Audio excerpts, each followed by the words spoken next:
که احمد نشه کېدی نو ابوالحسم خو شه.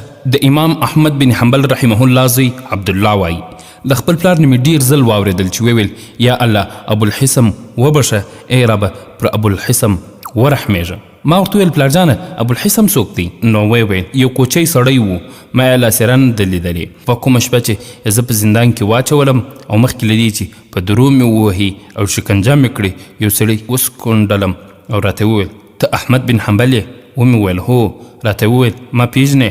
ما ورته ویل نه. سړی وویل زه غل قطعت الطریق او شرابي ابوالحسم یم. زما په دوسیه کې ماته لیکل شوي چې په بېلابېل وخت کې 18,000 درې وهل شوی یم. دا ټولې مې د شیطان په لاره کې تحمل کړي دي. نو احمد ته د الله په لاره کې په شکنجو صبر وکړه. احمد بن حنبل وایي کله چې یې وتړلم او په وهلو یې راباندې شروع وکړه، هره دره چې به راباندې لګېدله ابوالحسم به رایاد شو. نو ځان سره به مې وویل احمد د الله په لاره کې یې وزغمه. نو که ته د حنبل زوی نشې کېدی ابوالحسم خو شه عبرت کېدای شي ډېر ځلې داسې څوک درته نصیحت وکړي چې له تانه په علم دیانت او تقوا کې کم وي، د هغه دا کمی دي د دې لامل نشي چې له ښېګڼې ډک نصیحت یې وغورځوې. هوښیار هغه دی چې په تیاره کې رڼا پیدا کړي.